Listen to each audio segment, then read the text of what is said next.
Parashat Shemot, donc toujours dans l'écouté Sichot, et Chelek Lamed Vav. Donc, c'est une Sikha qui va parler sur. Le thème de la Sikha va parler sur le problème de la Emouna et du Bitachon. Et à partir d'un verset où on va voir que Moshe Rabbeinu, après avoir tué l'Égyptien, va être obligé de s'enfuir. Et la Torah va nous raconter qu'il a eu peur, Moshe Rabbeinu. Elle va nous dire pourquoi il a eu peur. Et Rashi nous donnera d'autres raisons pour lesquelles il a eu peur. Mais à partir de cet événement, et ce problème justement de la peur, le rabbi va élaborer une définition à la fois simple mais fondamentale sur la notion de Emouna et de Bitachon. Quelle différence entre Emouna et Bitachon? On a déjà parlé une fois ou deux. Là, on va le voir dans le texte.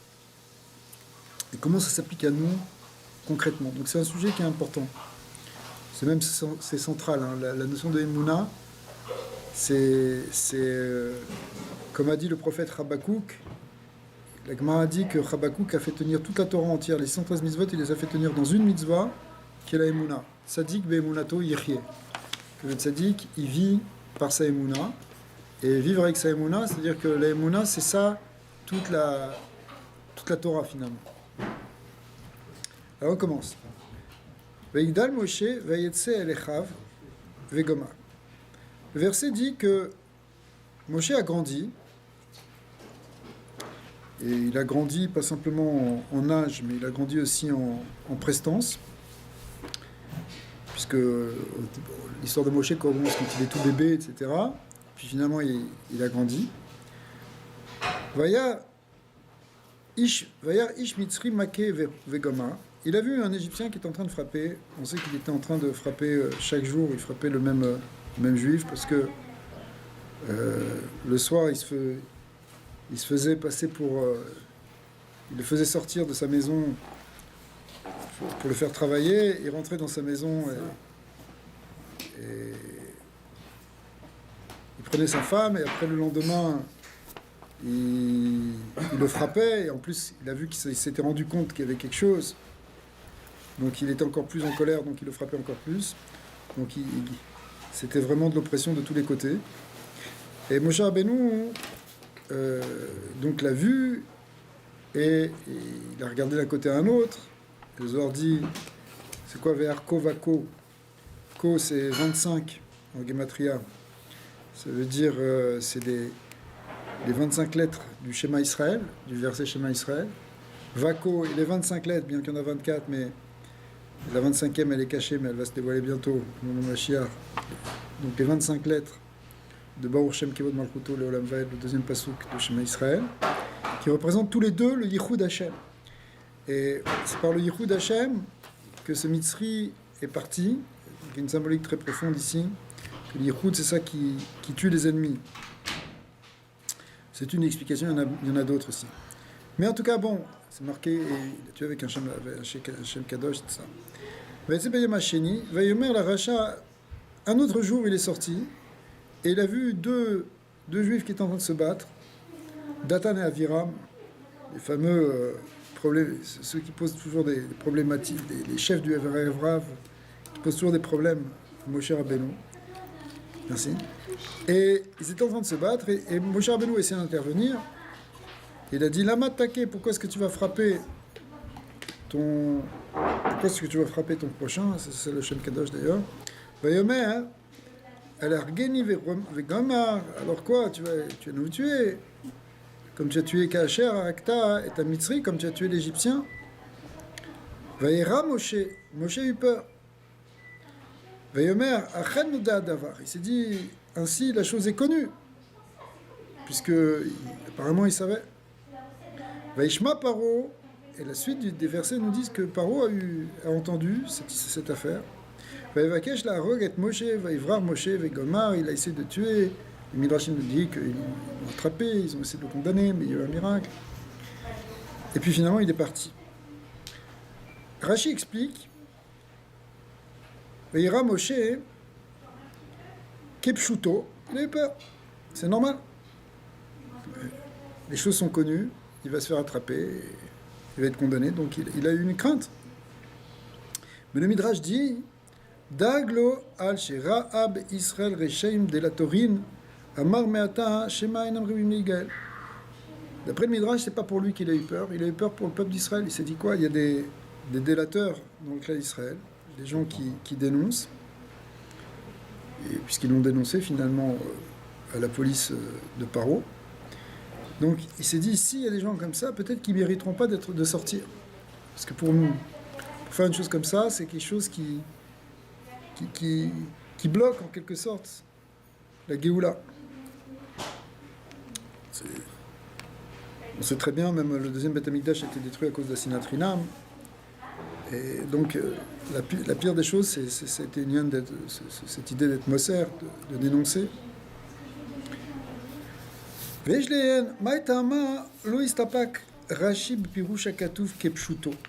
Rashi a donné donc deux explications. Il a donné une première explication. Pourquoi il a eu peur? Kepshuto, il a eu peur parce que maintenant les choses sont connues, il va se faire arrêter. Et pourquoi il est allé plus loin? Pourquoi est-ce qu'il a donné une deuxième explication? Ouais. Vevi et Pirusha Midrash. Pourquoi il a ramené le Midrash? Chez Dag, chez Ma'enam Rivim Nigel. Chez No, Remes Bekra. A priori, ce Midrash qui est ramené par Rashi, sur quoi il s'appuie dans le verset? On ne voit pas de Remes dans le verset qu'il a eu peur que le clan d'Israël ne soit pas délivré. Le pshat vraiment du verset, c'est qu'il a eu peur, c'est tout. Peur donc pour lui. Bifrat, chez les filles Pirouchzé, Veira Moshe, Tzrichim, Leotsi, Gam Emsher Akatou. Et en plus, on est obligé de voir avec le contexte, c'est-à-dire ce qui suit dans le verset. Vous avez marqué, il a dit, Vayamer Moshe a dit, Chen Noda Davar, la chose est connue. Donc, quand on dit la chose est connue, c'est vraiment, elle est connue, c'est ça le problème, a priori. Midé Pshuto, des cas, à la Rigata Mitzri. Donc, d'après le Pshat, c'est que la chose est connue. Qu'est-ce qui est connu? Ce qui est connu, c'est pas qu'il y a des délateurs. Ce qui est connu, c'est qu'il a tué l'Égyptien. D'accord? Alors, ou les farchou be'inyan acher, chez la chen gam sham mevi Rashi, acher apshat kemashpaou, et pirouch amidrash, noda li adavar shaiti tama alav, macheto Israël, liot nirdim be'avodat perer. Plus de ça, il ramène l'explication, en quelque sorte, de cette crainte qu'il avait Moshe Rabbeinu de voir que le peuple d'Israël n'est pas délivré, parce qu'il dit, maintenant j'ai la réponse. Rachid dit dans les mots de... Il met en parole Moshe Rabbeinu, en fait, c'est la suite du Midrash. Maintenant je comprends, dit Moshe, pourquoi ils subissent un tel esclavage. Ce qu'on appelle avodat parer, c'est-à-dire une situation de camp de travail épouvantable. D'accord? La raison est que ce sont des délateurs. Et si il y a des délateurs, il y a quelque chose qu'il faut arranger, il y a quelque chose qu'ils n'ont pas compris, donc il faut passer par ce processus-là d'avoda kasha, d'esclavage, pour arriver à transformer, en fait, quelque part, les midotes de ce peuple. C'est marrant, il y a eu un problème, c'est dans la Deuxième Guerre mondiale. Tout le temps, il y a ce problème. Ouais. Les capots. C'était une situation qui était évidemment très difficile. Mais même aussi à l'époque de Mitzraïm, évidemment, c'était pas que des gens comme ça. Non. Parce que, comme dans les capots, d'ailleurs, il y avait des gens qui essayaient de protéger les Juifs. Il y avait des capots bien, oui. Bien sûr, comme aussi en Égypte, où d'ailleurs ce sont ceux qui étaient responsables des corvées et des travaux qui prenaient parfois sur eux les coups pour couvrir les autres. Et c'est eux qui ont été choisis pour faire partie de ce qu'on appelle les Ziknei Israël, les Zkenim, qui n'étaient pas des vieux comme dit Rashi, mais qui étaient les sages. Mais en fait, c'était les sages parce qu'ils étaient là pour protéger. Ils étaient plus responsables que les autres. Tu peux dire que la délation par excellence, c'est faire la délation sur Dieu, c'est la conversion. Il y en a aussi qui se sont convertis après des pogroms et tout. Mais tu peux pas comprendre qu'il y ait des juifs des fois qui sont pas assez forts. Non, ça c'est pas pareil. C'est pas un lien de délation. La conversion forcée ou par intimidation, le Rambam a écrit là-dessus. Il a écrit dans son fameux épître au Yémen, Igeret Teman, Chazak, au Rabat. Il a écrit de manière claire et définitive que on peut absolument pas accuser des Juifs d'avoir fait ça. Parce que quand on est menacé de mort ou quand sa famille est menacée directement, ça peut être une réponse pour se protéger. Donc c'est un lien de pikuar nefesh. C'est pas... Mais les délateurs, quelqu'un qui dit aux Romains qu'un tel a fait ça pour qu'il soit condamné ou pour qu'il soit accusé, ça c'est une autre mida.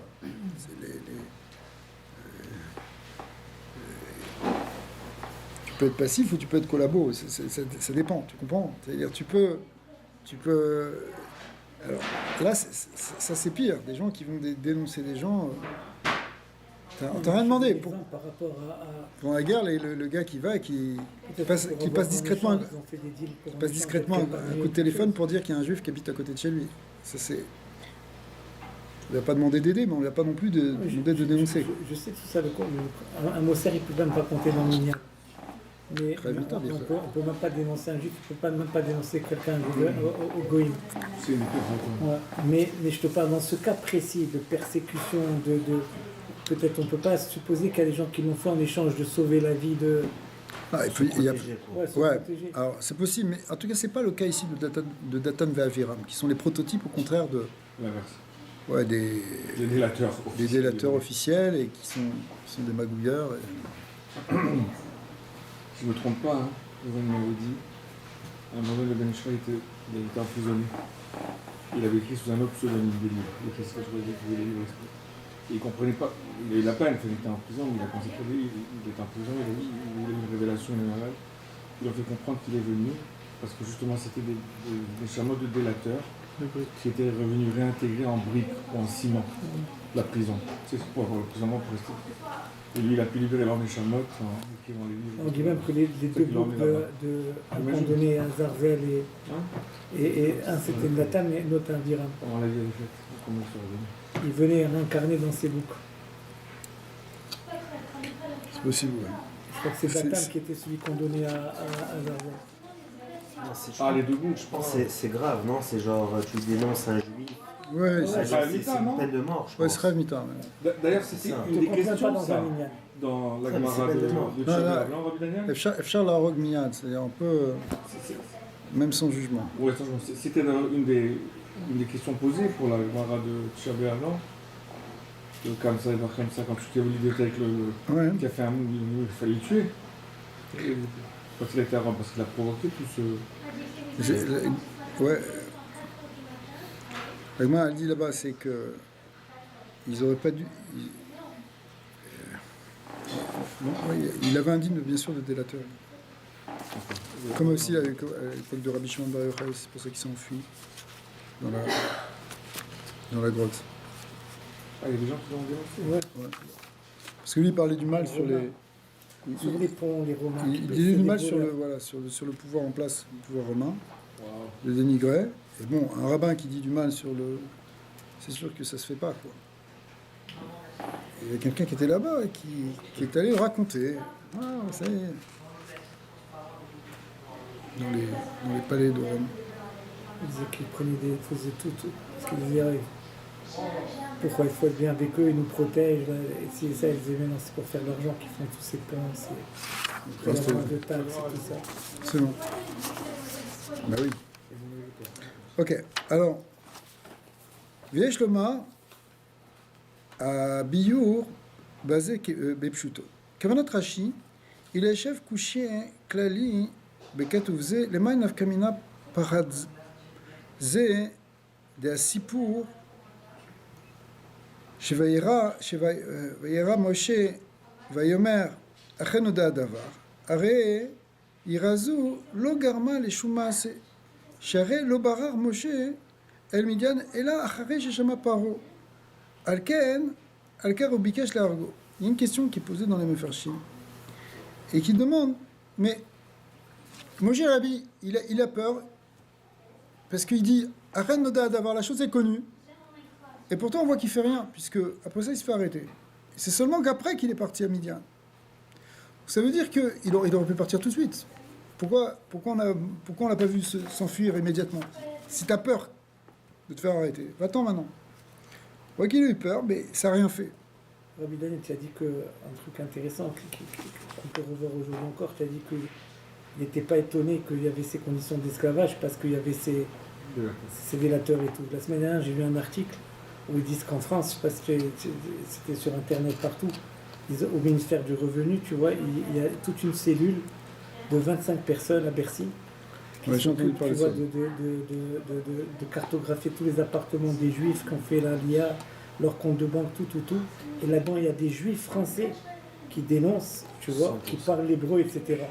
Alors c'est incroyable et que ça tombe avec des gens par paracha et tout ça. Qui Voilà. connaissent. Non, parce qu'ils disaient qu'ils comprenaient que les conditions d'esclavage, en fait, si les Juifs en France, ils ont toutes ces Je conditions, c'est peut-être lié à ne sais ça. pas si on peut faire vraiment cette comparaison, mais pourquoi pas. Je sais pas. En tout cas, en général, En tout cas, c'est des Mossères, ça. 80% ou plus des contrôles d'impôts, là, tu vois et tout, c'est des gens qui appellent pour Ouais, c'est ça. clairer. Ah, mais là, c'est incroyable. Des Juifs qui sont là-bas à Bercy en Tout train le de. monde. Le travailleur, il a dit on n'a rien à faire, on reçoit les appels continuellement. Et il les trie. Les gens, ils appellent Des comme employés, ça. des gens qui se fâchent avec un employé, un truc comme ça, un truc, et voilà, il fait ça, l'autre. Des concurrents, des fois, ils taillent. Il les envoie. Il est. Ah, mais ils trient. Oui, On croit pas qu'ils non, vont non, comme ça. non, non, ils sont pas fous. Ok. ואין להקשות, כן על כל סיפור משה ודתן ואבירם, דבלה לכתוב לספר רק וישמע פרעה.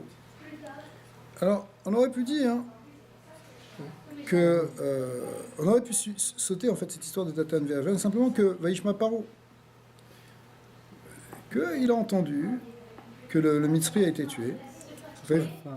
Hein? Surtout la fin du passage d'avant. Ouais. C'est Omer Chenoda d'abord, c'est. Noda d'abord, a priori, ça, Je m'en parle, oui. c'est ça. On aurait pu passer ça. Vaishma Paro. Comme on voit que Vaishma Paro. Vaivrar Moshe, et à ce moment-là, il s'enfuit Moshe. Vekol asipur odot shne anashim ivrim netsim verkoulé. Toute cette histoire de dispute entre les deux juifs, a priori, c'est pas nécessaire que ce soit là. On aurait pu dire simplement, il a tué, maintenant ça a été connu, et maintenant il s'enfuit. Okay. Maintenant, pourquoi on raconte cette histoire de bagarre entre les deux? Chez Amrou les Moshe, mi samcha, etc., ou l'argeni vegomar, lamali, etc., tout ce dialogue, les yesh lomar chez mouvan alpi perush rashi al vaishma paro. Em il chinu. Donc on voit, si on rajoute après que vaishma paro, c'est que c'est eux. Si on te dit ce récit-là, ça veut dire que c'est de là que c'est mashma, que c'est eux qui ont dénoncé.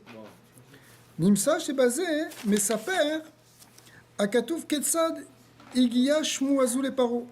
Et donc, ça vient nous dire que c'est comme ça que Paro il a été au courant.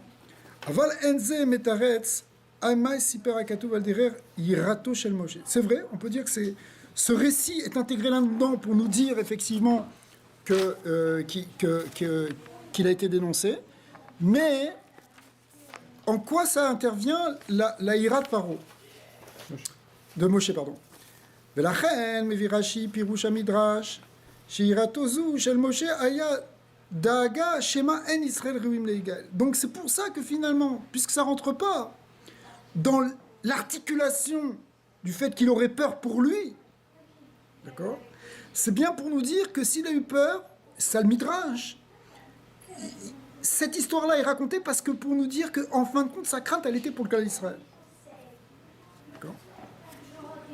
Surtout que c'est écrit qu'il est peur avant que Paro l'entende. C'est ça, exactement. Moshe, pourquoi il aurait peur pour lui-même? C'est vraiment pour le peuple d'Israël, c'est comme...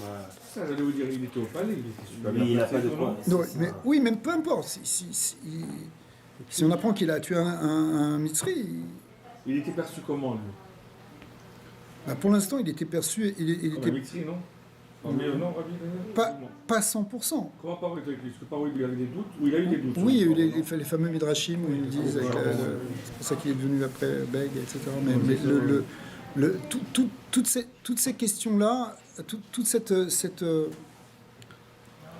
bon, tout ça c'est parce que au départ il était essentiellement parce que c'était un hébreu.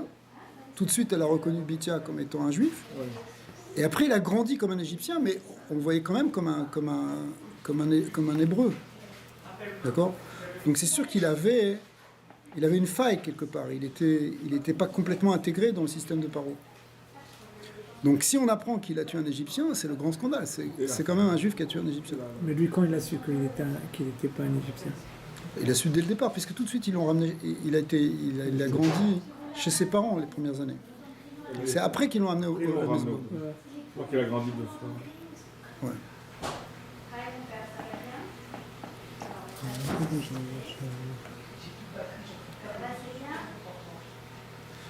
Voilà, alors bête, on est haute bête. Vine kevan she'en mikra yotze midei pshuto, ובפרט בנידון דינן, שלא זו בלבד שלא הסתפק רש"י בפירוש המדרש, אלא עוד מקדים כפשוטו, לפי מדרשו. Alors, Rashi, il a clairement expliqué, il a dit, bon, il y a le pshat et ensuite il y a le midrash. על כן סביר לומר שגם לפי הפירוש הפשוט וירא משה שהיה ירא לנפשו, même si on dit d'après le pshat qu'il avait peur pour lui-même, מפני שדונה הדבר, parce que la chose elle était connue, שהרג את המצרי qu'il avait tué l'Égyptien, יש ביור וטעם, en tout cas על פידרוש, לכן שעניין זה נאמר בכתוב. Il faut expliquer pourquoi aussi ça a été écrit dans le pasuk. ויש להקדים, si vous voulez, si on s'en tient au pshat, on dit que Moshe Rabbeinu il a eu peur, mais c'est un peu la question que vous êtes en train de poser. Pourquoi est-ce qu'il a eu peur? Il savait même pas. Oui.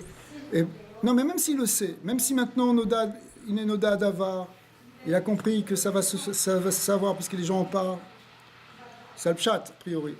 Alors, mais pourquoi il aurait ce sentiment de peur, Moshe Rabbeinu? Pour sa vie, non? Pourquoi il aurait peur pour sa vie, Moshe Rabbeinu? Question, non?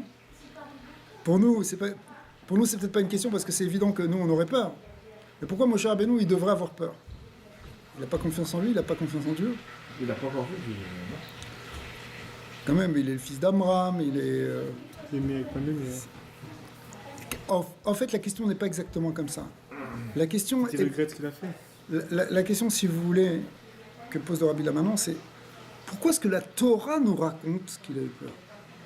Bon, c'est un grand clal, c'est que la Torah ne nous raconte pas toute l'histoire des Havot et toute l'histoire des gens. Il y a des années entières, on ne sait pas ce qui s'est passé pour Avraham Avinu. Pourtant, il y a peut-être sûrement plein de choses importantes qui sont passées dans sa vie, mais elle ne nous en raconte pas, parce que ce qu'elle nous dit, la Torah, c'est pas pour nous raconter une histoire, c'est pour nous envoyer un message.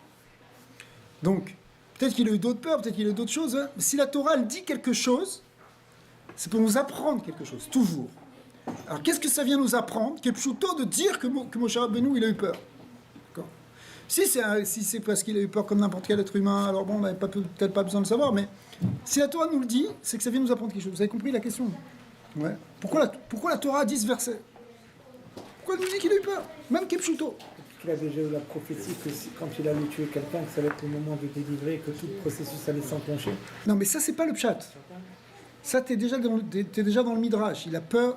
Et effectivement, on est même avant le buisson ardent, etc. Donc, a priori, il n'a pas encore été mis au courant par Akadosh Baruch Hu que c'était le temps maintenant de délivrer le peuple d'Israël. Et pourtant, le midrash nous dit que c'est ça qu'il a eu peur. Il a eu peur qu'on ne soit pas délivré. Mais ça, c'est le midrash. Mais le pshat, c'est qu'il a eu peur tout court. Mais pas dans la fin, un Chilou Hachem, je sais pas. Il va regretter ce qu'il a fait. En public, comme ça. Qu'on comprenne qu'il y a un problème, c'est possible. Mais pourquoi la peur? A priori, c'était pas qu'il était doeg. Dans le pshat, c'est pas qu'il était doeg, c'est pas qu'il avait peur pour le Chilou Hachem. C'est qu'il avait peur pour lui. Pour lui. Non. Or, d'un certain côté, hein, ça va pas avec l'idée qu'on se fait de certains tzadikim, que les tzadikim n'ont pas peur. Tzadik bemunato yirye, akol letova, akol emuna. Nous, moi j'ai un benou, t'as peur maintenant? Tu veux? D'accord? S'il a fait une faute, il est prêt à assumer sa faute. S'il n'a pas fait de faute, pourquoi il aurait peur? D'accord? Saint Sadique. Alors, on sait qu'il n'a pas fait de faute d'ailleurs. Ce gars-là, c'était un.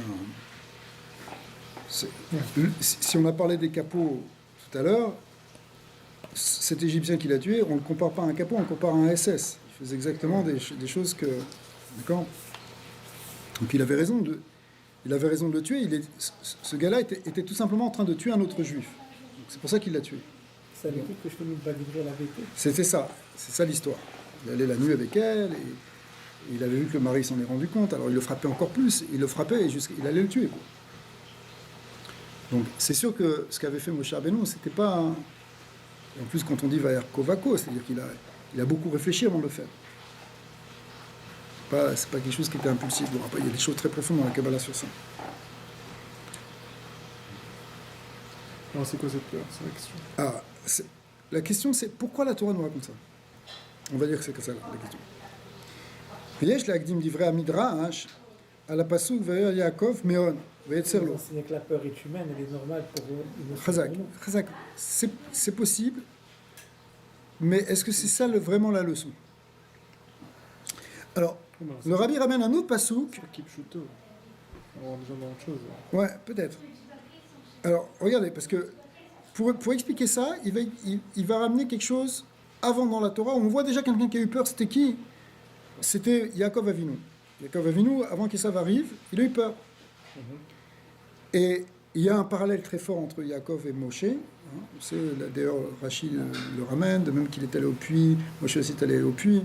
D'après la Kabbalah, c'est la même Neshama, une c'est la Pnimiut, c'est Moshe Rabbeinu, l'autre la Chitzoniut, c'est Yaakov Avinu.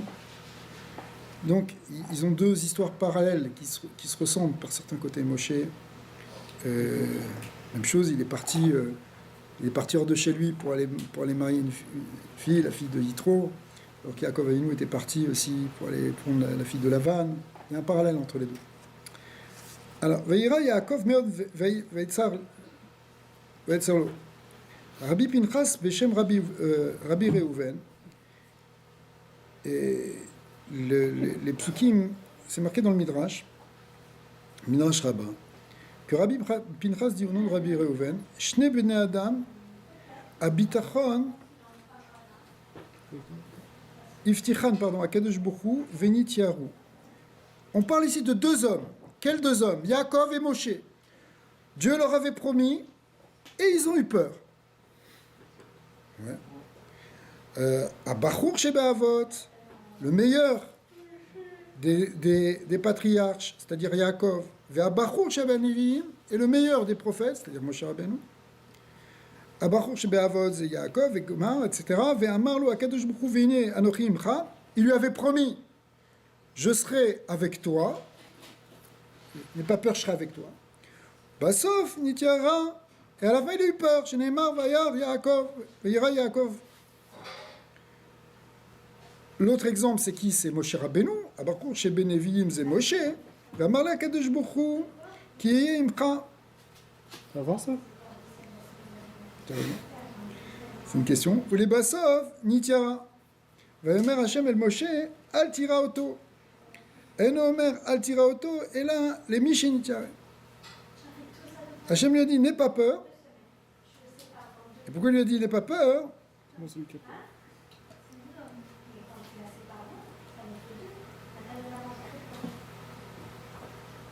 Là-bas, c'est dans la guerre contre. Hashem lui a dit, n'aie pas peur, parce que ça veut dire, on disait, quelqu'un n'ait pas peur à quelqu'un qui a eu peur. C'est-à-dire que ici, le Midrash, il parle pas de la peur dont on a parlé ici par rapport à l'Égyptien, de quelque chose qui est venu après, plus tard, dans la rencontre avec Bilam, il me semble. Et Hachem lui a dit, n'aie pas peur. Ouais. Qu'est-ce qu'il a promis maintenant? Pas dans la rencontre avec Bilam, c'est pas un fromage ici.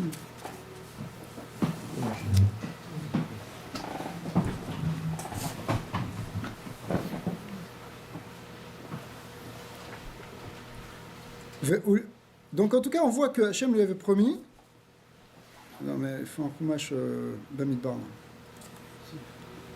Alors, Khazak. Bravo. Le... C'est bien après, alors.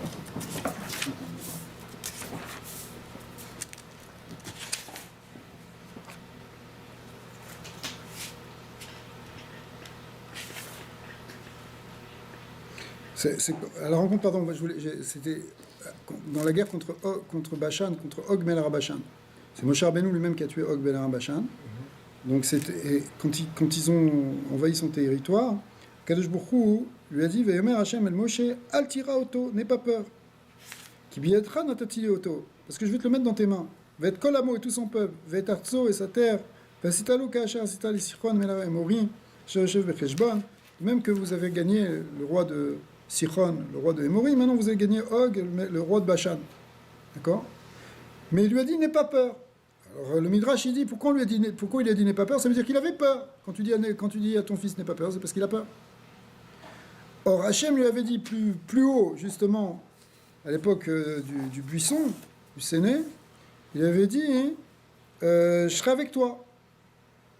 Donc si je serai avec toi toute ta vie, donc je serai avec toi, donc normalement il n'aurait pas dû avoir peur, donc il n'aurait pas dû y avoir ce verset plus tard dans le livre de Bamidbar, qui nous dit que Moshe Rabbeinu, qui sous-entend que Moshe Rabbeinu a eu peur. Donc c'est pas la même peur que celle qu'on voit ici, mais c'est l'idée ici, le Rabbi est en train de ramener ce midrash. Que eux aussi peuvent avoir peur. Voilà. Que Moshe comme Yaakov, ils ont été soumis à la peur, donc on voit qu'en fin de compte, quelque part, 2 fois, Moshe Rabbeinu a eu peur. Là, il y a une promesse. Et la deuxième fois, c'est malgré la promesse. Oupligé, Mefarché Midrash Bekavanat, je suis dans la colonne de gauche, en haut, page 2. Oupligé, Mefarché Midrash Bekavanat, Amahama, Desh Mefarshim. Alors, maintenant, dans les Pirushim sur ce Midrash, certains expliquent, c'est Shvacham Shel Yaakov ou Moshe, que chez Zéhou, ce Midrash, certains disent qu'en réalité c'est pour dire une louange de Yaakov et Moshe. Des aval piché uftachu me'et Hashem, mikol makom lo samchu ala aftacha. Certains disent que, au contraire, c'est bien ce qu'ils ont fait d'avoir eu peur. Même si on te promet, c'est pas pour autant que tu vas être inconscient, tu fais n'importe quoi. Tu es conscient et donc tu as des craintes. Peut-être que ça va pas s'accomplir parce que peut-être j'ai fait des fautes. D'accord? C'est un signe d'Irat Shamaim. Kieru chez Magaramachet. C'est comme ça qu'on l'explique d'ailleurs sur les. Rashi ramène cette histoire-là, pourquoi il a eu peur devant Esav. C'est parce qu'il s'est dit, j'ai peut-être pas fait Kiboud Avaim, dans toute Bavoda, il y a quelque chose et un manque. C'est vrai qu'il me l'avait Garti, Tariak, Mitzvot, Shamarti. J'ai fait toutes les mitzvot, mais quand même, Esav, il a fait Kiboudav et moi, j'ai pas fait. Oh, mais là, il a regardé Ko, il a pris son temps. Il allait avec sa femme, il a presque tué. Tu peux. C'est un signe d'Irat Shamaim de ne pas être sûr de soi par rapport aux fautes. Rabbi Yochanan ben Zakkai, avant de mourir, il était en train de pleurer. Et ses élèves lui ont dit mais pourquoi tu pleures? Qu'est-ce que tu as? Tu as tout accompli, c'est toi le plus grand chacham de toute notre génération et de toutes les générations des Tanaïm. Tous les grands élèves sont sortis de toi. Rabbi Eliezer ben Orkenas, Rabbi Akiva par la suite. Et tu pleures. Il dit parce que je ne sais pas où je vais. Maintenant, il y a 2 chemins qui se présentent devant moi. Peut-être je vais aller dans le Gan Eden, peut-être dans l'autre chemin. Donc lui, malgré, en dépit du fait que c'était le plus grand sadique, le plus grand chacham, etc., il avait encore cette ira. Il ne pouvait pas être sûr de lui. D'accord? Donc, c'est pour ça que certains Mefarshim, ils expliquent ce midrash d'un sens positif. C'est bien qu'ils aient crainte. C'est ça la crainte que nous, on a. Bah, que nous, dans la crainte que... c'est, si tu veux, cette question-là de dire pourquoi est-ce que Moshe ou Yaakov, ils ont peur, ça peut être quelque chose de positif. Ça veut dire quoi? Ça veut dire qu'on peut déduire de ce que tu dis que si on a une avoda parfaite, le sentiment d'avoir, alors on va se croire invincible. Justement, on voit qu'ils n'ont pas ce sentiment-là. Non, mais c'est-à-dire s'ils avaient ce sentiment, ils se seraient sentis invincibles. Je crois que même comme ça, c'est non, justement, il savait, il savait qu'il faisait toutes les mitzvot. Comme on dit, Imlavan Garti, il a dit à Esav.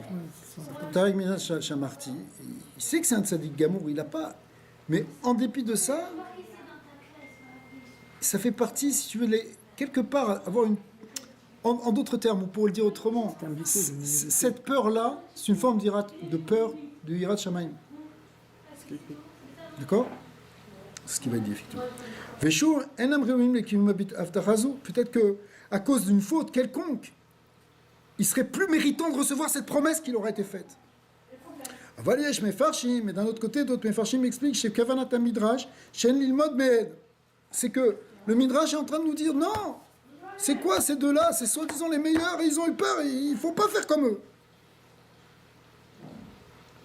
Sharaou Shelo Lira. Et là, l'iyot, nachan libo batour b'Hashem. Il ne faut pas avoir peur, il faut être confiant en Hachem. Et ça, c'est une autre approche. Et c'est une approche. On peut se demander laquelle on doit employer, nous. Mais si c'est une marloquette au niveau des chachamim, c'est que Mistama, il y a les deux approches qui sont justes. Est-ce qu'on doit être pas sûr de soi ou est-ce qu'on doit être sûr de soi? Quand je dis sûr de soi, hein, ça ne veut pas dire l'espèce de suffisance et d'orgueil. Ça veut dire qu'on a confiance dans le bon Dieu. On n'a pas peur. Je suis confiant dans la vie. Comment tu abordes ta vie? Est-ce que tu as peur? Peut-être que je vais faire... Ou est-ce que... Non, bon Hachem. Bon Dieu est avec moi. Tu comprends? C'est quoi l'attitude qu'on attend de nous? Et les deux, on peut les voir comme une qualité dans un sens ou dans l'autre. Certains méfarchim disent non mais ça c'est une qualité d'avoir peur. Ashrei Adam Yireh Tamim, etc. Comme on voit aussi que David Ameller aussi il avait ça. Mais, ou bien Ashrei Adam Boter Bachem, qu'on est heureux d'avoir confiance en Dieu et qu'on s'angoisse pas. T'as des gens angoissés, t'as des gens qui ne sont pas angoissés. C'est ça, C'est une question de nature. C'est ça, voilà. Est-ce que donc la Vodal transcende la culture dans laquelle on est élevé, le gène même, le caractère, tu vois, il y a des gens pessimistes de nature, d'autres optimistes. Le fondement même de la chassidoute, mais en fait de la Torah c'est de transcender tout ça. C'est que on doit dominer notre nature et éventuellement la changer. Des fois, on peut avoir des qualités naturellement. Certaines qualités qu'on a naturellement. Les gens, ils sont naturellement généreux, ou ils sont naturellement calmes. Donc, ils n'ont pas tellement à travailler sur le casse, sur la colère. Les gens, ils ne s'énervent pas. Je me rappelle une fois, il y a très longtemps, j'étais jeune, juste de me marier, et il y avait une petite épicerie à Nice, et il y avait, il n'y avait pas beaucoup de magasins cachers, c'était une petite épicerie. D'accord. Mais c'est peut-être pas plus grand que cette pièce. Et le patron, son employé, c'était son neveu, un jeune, mais d'un calme. Des juifs. Ouais. Mais d'un calme tellement impossible dans un magasin où les gens ils s'arrachaient les trucs, tu vois. C'était la queue, les machins, les trucs, les nervosités, les gens de double fil. Tu sais, le stress qu'il peut y avoir des fois. Et je suis pas content, et ce produit, etc. Et le gars, je l'ai jamais vu s'énerver. Mais d'un zen, mais impossible de l'énerver. Tu aurais pu l'insulter, lui faire n'importe quoi, ça ne le touchait pas. D'accord? Alors, moi, rien que tu le vois, tu t'énerves déjà. Parce que tu te dis, comment il arrive à être si calme? D'accord? Énerve-toi, t'essayes. Non, pas du tout. T'essayes de l'énerver, il peut pas s'énerver. Bon, on peut avoir des qualités naturellement. Tu peux avoir une qualité naturellement. Mais si tu n'as pas cette qualité naturellement, tu dois travailler pour l'avoir. Si tu as une tendance nerveuse, tu dois arriver à maîtriser tes nerfs. D'accord? C'est vrai pour toutes les choses. Okay? Alors, s'il ne faut pas avoir peur, alors il faut avoir confiance. וכדמשמע, מפשטות המשך דברי המדרש שם הם מביאים מה שהנביא מקנטר את ישראל ואומר להם ותשכח השם. En vérité, les deuxièmes Mefarshim qui on explique que c'est plutôt une critique qu'on fait à Yaakov et à Moshe d'avoir craint, d'avoir eu peur, ça va bien avec ce qui est dit dans la suite du Midrash où effectivement on voit que quelque part c'est une accusation contre eux. Mais des fois, même de façon qu'on dit qu'il y a un stress constructif, il y a une peur constructive. C'est-à-dire dans le cas de Jacob, on avait vu que ça l'avait à générer des stratégies. S'organiser au niveau militaire, une partie lui envoyer des cadeaux, en même temps compter ses hommes pour contrer les... Et peut-être qu'à un moment donné, c'est cette peur qui coule dans nos veines, elle a quelque chose de positif, comme un stress et tout ça, sinon on va se laisser aller. La question c'est est-ce que Yaakov, qui était Yaakov, avec la promesse qu'il a eu, tout ça, est-ce que Bechel aurait dû faire tout ça? Est-ce qu'il avait besoin de faire des stratégies? Est-ce qu'il avait besoin de faire... Peut-être pas, s'il a confiance, Hachem s'en occupe. C'est la Emouna complète, peut-être c'est l'Emouna complète. Mais on voit qu'il y a les... Parce que la Emouna doit t'amener dans la béatitude et l'attente. C'est quelque part, c'est ça la question. Voilà, Il y a cette question de quel est le guéder de la Emouna et du Bitachon. Et c'est maintenant, on va rentrer dans ça, effectivement. Mais Veyesh Lehen, j'ai tourné la page 3, Veyesh Lehen Bedat Amefarshim Sha'araou Shelo Yira. Si on regarde les Mefarshim qui disent qu'a priori il ne faut pas avoir peur, alors, le fait d'avoir peur de la faute, en quoi c'est négatif?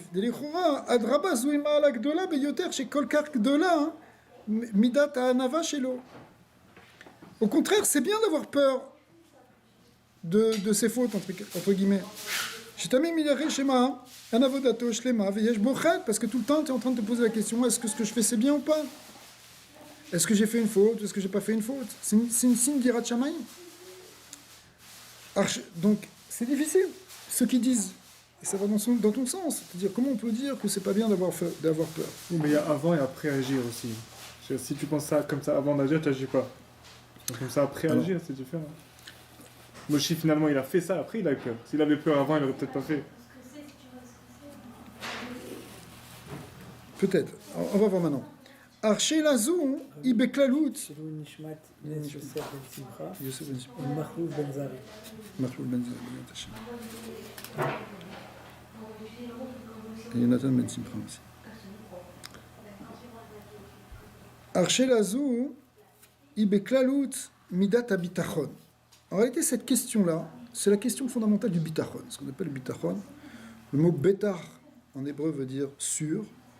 Le bitachon, c'est un sentiment de sécurité, mais c'est un sentiment de confiance et de sécurité. Donc on va essayer de le définir. Archenazu ibeklalut midat abitachon shenitztavnu ba pirush bitachon eno rak emuna beyecholet Hashem leitivo ou lechaletzo mitzara. Dans la définition du mot bitachon, il y a quelque chose qui est en plus de la emuna. C'est pas simplement qu'on a confiance que Dieu, il peut nous sauver et régler notre problème. D'accord? Et là, chez Botear Bachem, Shiken Yase Bepoel. La différence entre la Emouna et le Bitachon, c'est que la Emouna, tu penses que il peut nous sauver, et dans le Bitachon, tu es sûr qu'il va te sauver. Tu as confiance que concrètement, il va se passer quelque chose. C'est pas qu'Hachem, il peut, s'il veut.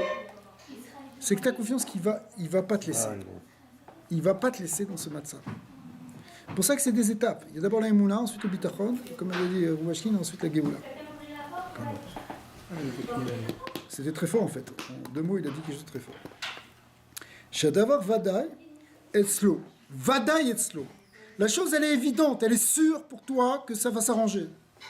Sheu Bemenuchat Gmura Venu Doek Klal. Donc tu es dans une tranquillité et tu n'as pas peur, parce que si tu es sûr, tu es tranquille. D'accord? Si tu es certain qu'une chose va arriver, tu n'as pas peur. C'est ça le bitachon. Ok, mais voir Bechovot Alevavot, non, le Chovot Alevavot de Rabbi Bayan Ibn Pakuda, là-bas dans le Shara Bitachon, il dit chez Maouta Bitachon ou Menuchat Nefesh Aboteach. C'est quoi l'essence du bitachon? C'est en réalité la tranquillité d'esprit, la tranquillité de l'âme pour celui qui est botéa, celui qui a le bitachon. C'est-à-dire que c'est un sentiment de paix, de sécurité.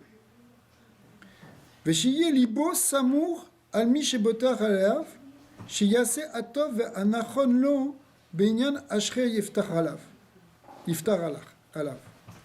C'est effectivement, tu peux t'appuyer sur quelqu'un, quand tu tu as confiance en quelqu'un qui est bitachon, c'est tu t'appuies, tu es sûr de lui. En l'occurrence, tu es sûr d'Hachem. Donc c'est un degré qui est plus fort que les Emouna.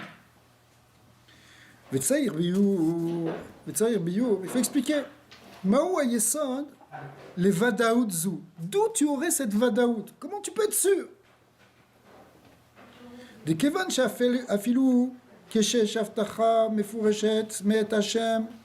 Même quand il y a une promesse que Hashem a fait, comme on voit la promesse qu'il a fait à Yaakov ou la promesse qu'il a fait à Moshe Rabbeinu. On voit qu'il y a une possibilité que la promesse ne s'accomplisse pas.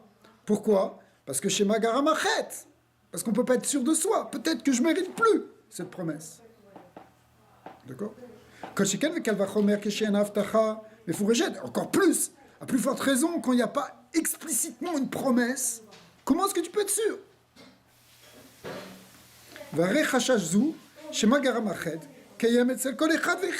Et alors, si déjà mon cher Rabbeinu et Yaakov Avinu, ils avaient peur que peut-être ils n'étaient pas 100% complètement et qu'à cause de ça, ils ne mériteraient pas la promesse. Alors nous, où est-ce qu'on est, nous?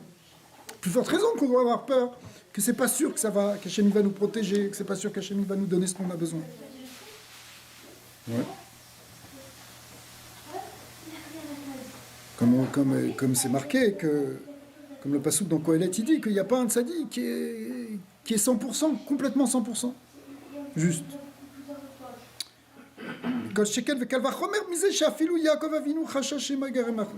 Ok. On est à la page 3 dans la colonne de gauche, Hot Gimel. Donc, la question fondamentale que pose le rabbi ici, c'est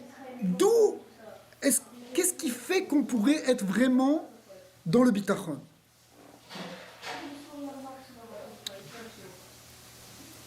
לכאורה, יש לבאר זה, עניין הביטחון מיוסד על האמונה שהכל מאת הבורא יתברך. D'abord, le premier fondement du bitachon, c'est qu'on a une émouna que tout vient d'Hachem. וכשנמצא במצר וצרה, et si on se trouve dans une difficulté, dans une étroitesse, dans une oppression, אין זה מפני שיש שליטה חס ושלום למי שמצר לו באיזה אופן שהוא. La émouna, attention, c'est que même si on a une difficulté, quelque chose qui nous oppresse, c'est même quelque chose qui vient de l'extérieur, on sait que ça ne vient pas de quelque chose d'autre que Hachem. C'est Hachem qui fait tout. Rak kol ou mina shamayim. Ah, maintenant il y a un problème, il y a un obstacle, il y a quelqu'un qui vient contre nous, il y a quelqu'un qui a le libre arbitre, il y a même un délateur, il y a ce que tu veux comme on voit. Mais en réalité, tout vient d'Hachem. Ça, c'est la base. La émouna sur le Yichud d'Hachem, c'est qu'on sait que tout ce qui nous arrive, ça vient de Dieu. Mais là, on parle de manière absolue ou de manière relative? Non, ça c'est la base de l'émouna du judaïsme, c'est de savoir que Hachem Echad, c'est lui qui fait tout. Ça oui, ça veut dire... Donc ça c'est la base. Après ça, on va voir que c'est la première étape pour construire le bitachon. Après, on veut que ce soit selon notre perspective. Donc premièrement, on sait que c'est ça. On va voir par étapes. Quand on arrive à ça, si on arrive à intégrer vraiment ça, on arrive à une forme de calme intérieur qui mimanefchar, parce que de deux choses l'une, comme on disait tout à l'heure. Im lo magia lo shumra revada shakadosh bukhu yechaletsu mise. Si finalement, en réalité, il t'arrive pas du mal parce que ça vient d'Hachem, alors Akadosh Bukhu il va te sortir de ce problème parce qu'en réalité c'est pas du mal. Vezeu gam kishe enshum makom bederer ateva sheinatzel. Et même si tu vois pas concrètement de solution du point de vue de la teva. Kimi yomarlo matase ou beyado leshanot ateva, parce que Akadosh Bukhu peut faire ce qu'il veut. Tous les docteurs ont dit que c'est fini. Mais on sait que Dieu est au-delà de la nature. C'est lui qui contrôle. Donc si on a la émouna, on ne lâche pas. On a toujours la émouna. D'accord? C'est une Kabbalah qu'avait David Ameler, qu'il a transmis de génération jusqu'au roi Echeskéou. Il a dit ça, que Afilou, Cherev, Munechet al-Savaro, Alitiaesh mina Yeshua, ou quelque chose comme ça, j'ai pas dit bien la chose, mais même avec une épée sur la gorge, on ne désespère pas. Pourquoi? Parce que tout peut changer à chaque instant. Puisque c'est pas la main qui tient l'épée, c'est Hachem qui est derrière. Vimeno raoui le chesed ze. Et si tu n'es pas raoui, si tu es raoui, alors n'aie pas peur. Et si tu n'es pas raoui, ou magiyalo onesh ze, qu'il y a un onesh qui vient, adain nafsho bemnucha gmura, malgré tout tu devrais être calme. Tu devrais être tranquille. Ki yodea bebirour she'en sarato totzaat me'adavar ha'u ela rak ach verak hakadosh baruch hu bilvad. Parce que même si c'est quelque chose de désagréable, tu sais que c'est derrière, c'est Hachem, et que c'est pour ton bien, et que c'est lui qui le fait. Il n'y a que lui qui fait ça. Alors pourquoi tu t'énerves? Pourquoi tu te paniques? Si tu dois passer par là, tu vas passer par là. Tu comprends? Pourquoi tout d'un coup on a peur? Tu ne devrais pas avoir peur, le bitachon, tu n'as pas peur. Soit Hachem est en train de te faire du bien, donc tant mieux. Soit il est en train de te faire aussi du bien. Ça paraît comme du mal, mais en réalité c'est pour ton bien, parce que c'est lui qui le fait. Soit tu as dit que le bitachon, justement, c'est de prier pour le mieux. Ah, On accepte que ça vient de... Alors voilà, on va arriver à ce concept. Mais d'abord, premièrement, le Rami est en train de nous amener doucement sur qu'est-ce qui justifie ce sentiment de sécurité et de bien-être intérieur, on va dire. C'est que Miman Efshar, de toute façon, ça peut être que du bien. Chez le Yetzeyi et Chovato, l'Ifne Boro, ou le Chen, Eviou Betsara Azot. C'est-à-dire qu'en réalité, pour pas qu'on sorte endetté par rapport à Hachem, quelque part, qu'on lui doive quelque chose, alors Akadosh Baruch Hu nous donne ce Neige pour mettre les compteurs à zéro. Veimken, En Irato, Elame Akadosh Baruch Hu Levad. Donc la crainte, elle devrait être que de Dieu, pas la crainte du Onesh. C'est pour ça que le Zohar dit que la Irato Onesh, c'est une Irara. On en a peut-être un peu besoin, à un certain niveau, parce que, pour prendre conscience de l'importance des choses, mais c'est pas, c'est une Irara, elle vient de la Sitra Chara, elle dit, comme ça, quand on a peur. On a peur de... Quelqu'un a peur de la mort, peur de la maladie, peur des pertes financières, peur de tout ça. Le Zohar dit c'est une mauvaise ira qui vient de l'autre côté. C'est très dur, parce qu'on n'est pas à ce niveau-là.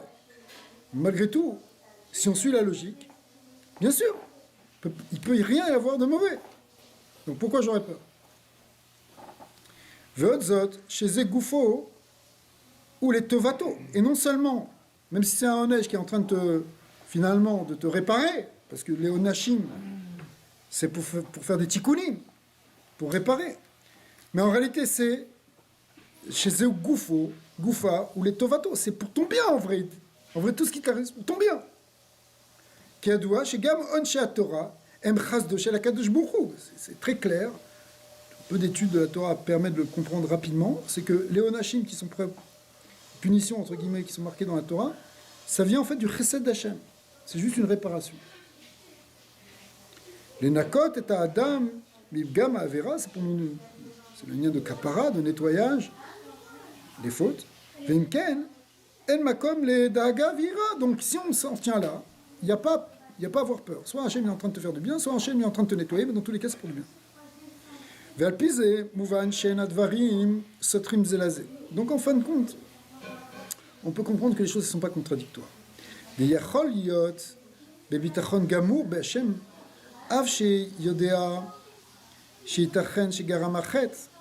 peux arriver à un point où tu as une confiance totale en Hachem.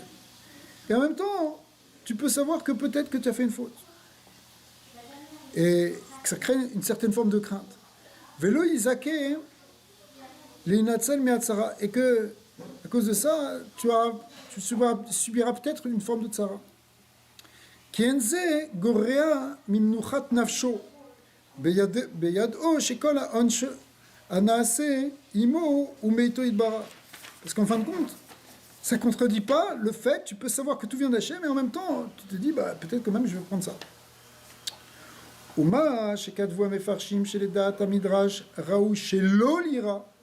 Maintenant, les deuxièmes mefarshim du midrash qui disaient que de ce midrash on apprend que c'est pas bien d'avoir peur, ouais, et qu'il fallait pas apprendre C'était des contre-exemples quand on avait donné, quand le Midrash y ramenait l'histoire de Yaakov et de Moshe, c'est pour nous apprendre à ne pas avoir peur. Et nous, les filles, chez Mipashtut, Aktuvim, c'est parce que du sens simple des Ktuvim, Mashma Shayu Yarim, Me'adava Ametzer. Parce que, Amatsir, pardon, on voit de la Pashtut, c'est qu'ils avaient peur en réalité de l'oppression du côté négatif qui est en train de venir. Des Yaakov, Aya Yerem et Esav. Yaakov Avinu, il avait peur d'Esav, qui Moshe Katuv, Vayar Yaakov, Ira Yaakov Meon, Vetzerlo, Veichaz Etzam, etc., Veichatz Etzam, etc., Vechen Bemashma.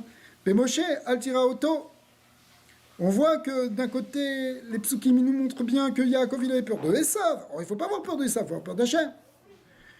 Et Moshe Hachem lui a dit Altira Oto, n'aie pas peur de Og.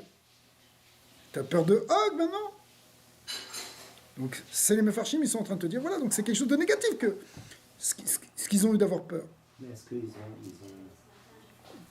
est-ce qu'on va dire que Moshe Rabbeinu il a ce manque de bitachon? C'est pour nous apprendre le bitachon. Que la Torah nous a raconté ça, en réalité ça va venir pour nous apprendre le bitachon. C'est pas que... A priori ici, d'après ces Mefarshim, c'est que eux à leur niveau ils ont manqué de bitachon. Moré chez Chassar b'shlemut habitachon be'akadosh Baruch. On dit que Moshe Rabbeinu, par exemple, Israël dit que quand Moshe Rabbeinu avait peur de s'approcher de Paro, c'est qu'il avait peur de la source de Paro. Ouais, c'est comme c'est marqué dans le Zohar. Il avait peur de Keter de Klippa. Même du Machashava. Ouais, le Zohar explique ça aussi. Et le Rabbi ramène ça sur ce Zohar. Mais ici, la page toute de ce Midrash, et la page toute d'après ces Mefarshim là, c'est pour nous apprendre Moré chez Chassar b'shlemut habitachon be'akadosh Baruch Hu. Il leur manquait dans le bitachon. Hot dalet. Aval en biyoze mafsik, maspik. Mais le Rabbi dit, ça suffit pas d'expliquer comme ça. Ki inyana shel midat habitachon bepashtut en rak amatzav de menuchat hanefesh. Parce que la définition première qu'on vient de donner du bitachon, c'est ce sentiment de sécurité, de bien-être et de paix intérieure, que tout est pour le bien, qui s'occupe de tout. C'est qu'un premier niveau de définition, mais ça suffit pas pour définir le bitachon. Et là, chez Boter, chez Yetov lo betov anirevan nigle dafka. Et c'est là qu'on arrive à ça. C'est que il faut pas simplement avoir confiance que c'est Dieu qui fait tout pour le bien, mais tu as confiance que Hachem, il va t'amener les choses dans un bien compréhensible et visible, un bien qu'on comprend nous au niveau de l'humain, si vous voulez, pas un bien de le gars il prend une baffe et dit c'est pour mon bien. Non, il prend une caresse et dit c'est bien. Il prend pas une claque. Mais malgré tout, malgré ça, entre-temps que la caresse vienne, s'il y a une claque qui vient, il reste quand même dans le premier niveau. Que Oui, tout est pas oui, bien. mais ça s'appelle... C'est pas ça exactement la définition de bitachon. Je comprends, parce que Ça, c'est un niveau de Emouna. Tu as une Emouna Bachem. Mais dans le mot bitachon, il y a en plus le fait que tu es sûr que tout va être pour le bien. Oui, mais Plus que tout va tourner en vraiment bien. Mais si tu as ce niveau, c'est que tu as aussi le premier. Ça veut dire Oui, ce que je veux dire, c'est que dans ce deuxième niveau, il n'y a quand même pas de peur à avoir. 100%. C'est-à-dire, même si c'est pas encore ton bien à tes yeux, tu ne dois pas avoir peur. Parce que tu sais que c'est... Encore plus. C'est ça. Encore plus. C'est là que tu n'as plus du tout peur. Parce que tu es sûr que Ça finalement, va venir pour toi. à la fin, tout va être bien. Non, on est sûr que vous êtes sûr. Ou les filles à Bioranal, Yotse, chez Inyan, habitachon les filles Pashtut, Inyano, Eno Shayar Etzel Rov Israël. Ce niveau-là, d'avoir une vision claire, même dans la Tzara, Chas V'Shalom, que tout va finalement bien se passer et que tout va être bien à la fin, ça c'est un haut niveau de Emouna. C'est pas tout le monde qui atteint ce niveau. Chas V'Shalom, quelqu'un qui est en train de vivre quelque chose de terrible, pour l'instant il vit un drame. D'accord ? Mais il a la Emouna que tout vient de la Kadosh Baruch Hu. Ça, c'est un premier niveau. Mais avoir la Emouna, Ça, c'est du que tout va... C'est aussi que Gamzul et Tova. Mais avoir la Emouna, que tout va finir par se traduire par quelque chose de bien que tu vas comprendre et que tu vas percevoir et qu'on va comprendre et qu'on va vivre comme quelque chose de bien, c'est un autre niveau. Ça veut dire en fait, le premier niveau, c'est que même le mal, en fait, il est pour le bien. Mais le deuxième niveau, c'est que Bichlal, c'est pas du mal, c'est du bien. Ouais. Mais c'est pas simplement que c'est pas du mal et que c'est du bien. C'est du bien concret. C'est du bien que tu vois et qu'on peut reconnaître comme tel. Tout le monde voit que c'est du bien, c'est ça. Ou en tout cas déjà que toi tu le vois, mais déjà que tu arrives à le voir. Après tu arrives peut-être à le transmettre. C'est pas la différence entre Nahum et Gamzo. Oui, c'est lié avec ça.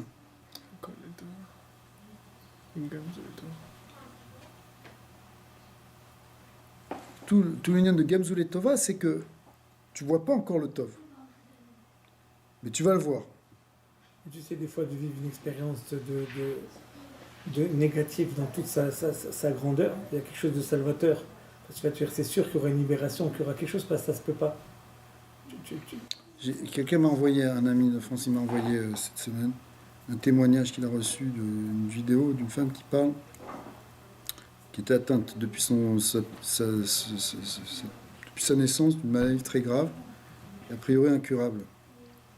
Donc, elle a passé toute son enfance, et même une grande partie de sa vie à l'hôpital.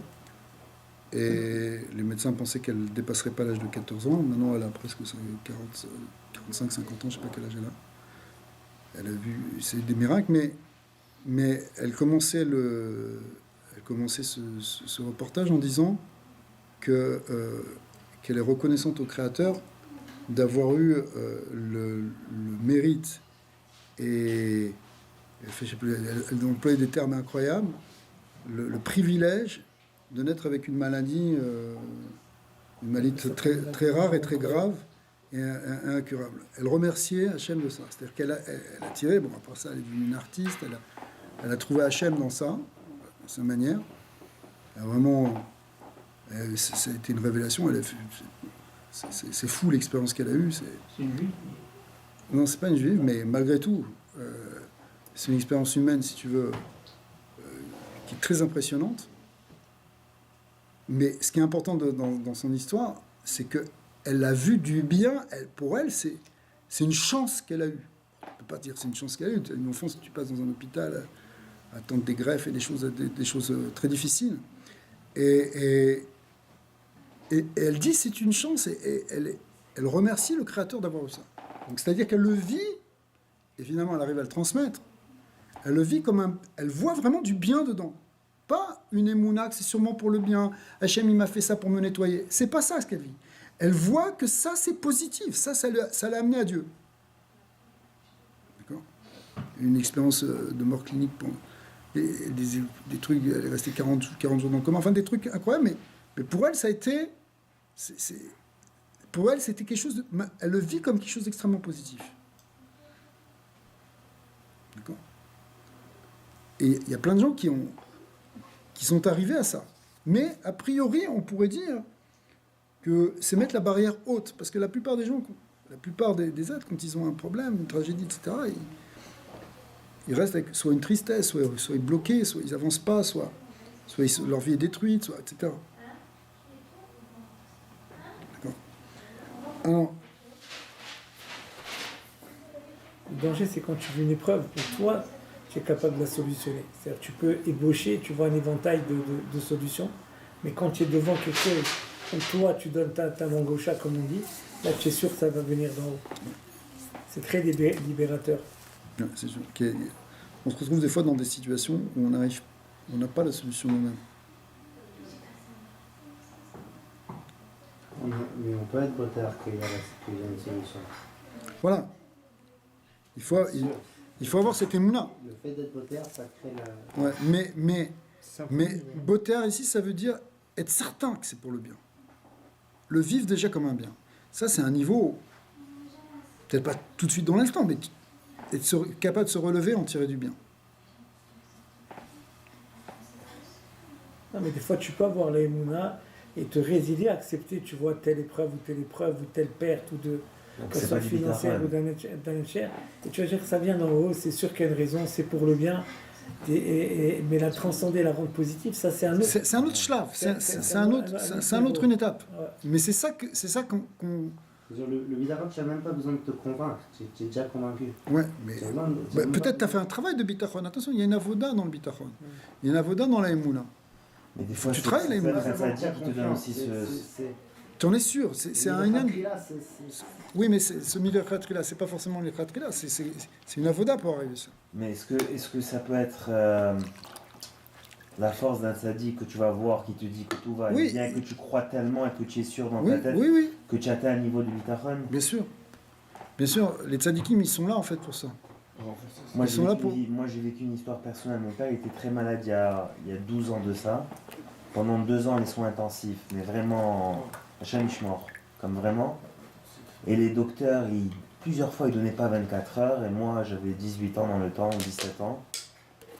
Et j'allais voir le rabbi de Tosh. Une fois le rabbi de Tosh, il s'est levé et il commençait à me crier littéralement, en yiddish, il y avait son traducteur, Mr. Blackman, il s'appelle. Et il m'a clairement dit, je t'ai dit plusieurs fois, ton père il va se relever, il va être encore plus fort de ce qu'il était. Et là, on part que le docteur, il disait que mon père, il n'avait pas 24 heures.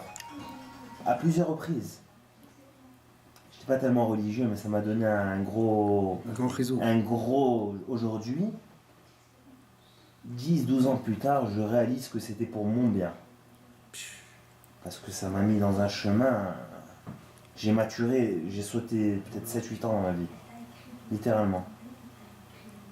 Moi je pense que c'est un... C'est moi, ça. je le prends pour moi. Voilà, c'est exactement l'illustration. C'est-à-dire qu'à un moment, tu as vu le bien qui se cachait derrière cette épreuve.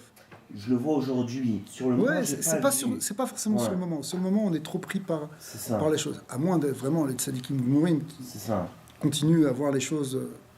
C'est pas possible quand il y a des choses qui t'affectent trop, par exemple, dans une perte d'un être cher ou quelque chose comme ça. C'est normal d'être blessé, de tomber, etc. C'est normal. Mais après ça, il faut reconstruire. Et voilà, c'est ce que tu as fait, quoi. Non mais je veux dire, quand il me disait que tout va aller bien, je sortais de là-bas, je disais, ces docteurs, ils s'en foutent, ils savent pas de quoi ils parlent. Mais c'est vrai. C'était assez spécial. C'est parce que tu avais la force d'un tzaddik qui C'est ça. Exact. voyait un autre niveau, quoi. Ouais. C'est sûr. Donc, Chazak. je voulais raconter cette histoire. Ah bah, tiens, C'est pas le merci. sujet, quoi. Merci d'avoir partagé. Ouais. Rabbi de Tosh, c'était Pendant 2 ans, tu allais là-bas? Ouais. Ouais, c'est incroyable, hein. Fallait avoir de la... Bitachon, la vérité. C'était... 2 ans, c'est Mais long, bon, ça dit que... aujourd'hui, il part au docteur pour faire ses visites annuelles ou semi-annuelles, ils ne comprennent pas. bon Hachem. C'est comme le shliach de la Californie, il s'appelle Rav Koenig. Shlomo Koenig. Et une fois, les médecins ils ont dit qu'il a la maladie. Alors, il doit s'en occuper, c'est très grave, c'est genre de la maladie, mais Très, très, très grave. Alors, de suite, il a voyagé chez Rabbi. Et il a écrit, il a demandé une bracha au Rabbi pour ça, il a voulu annoncer au Rabbi. Alors, le Rabbi, il a dit qu'il arrête avec les folies, et comme ça il a dit au secrétaire, qu'il arrête avec les folies et avec la perte de temps, hein, et qu'il aille s'occuper des choses plus importantes en Californie. Ni une ni deux, il est reparti en Californie, il n'a pas calculé. Et quelques mois plus tard, pour acquis de conscience, il a quand même Fais un examen. il a fait quand même un examen, le médecin il a dit, il n'y avait pas de croyance. Ça, c'est la Emouna dans le tzaddik aussi. C'est ça. Il arrête avec ses bêtises. Mais des fois aussi, c'est ce qu'on va voir maintenant, c'est que le Rabbi va dire que cette Emouna-là, quand on a cette Emouna, c'est ça qui entraîne ce bien aussi. C'est-à-dire que, quelque part, c'est pas qu'il n'était pas malade, c'est que la Emouna, ça lui a enlevé sa maladie. La force de la Emouna, elle peut changer le corps à télo. Radiothérapique et chimique. Exactement. Emouna thérapie. Ah, mais c'est quand même quelque chose de dur à écouter tout ça. Parce que tu dis alors quoi, ceux qui succombent, ils n'avaient pas d'émouna, ils n'avaient pas de bitachon. Non,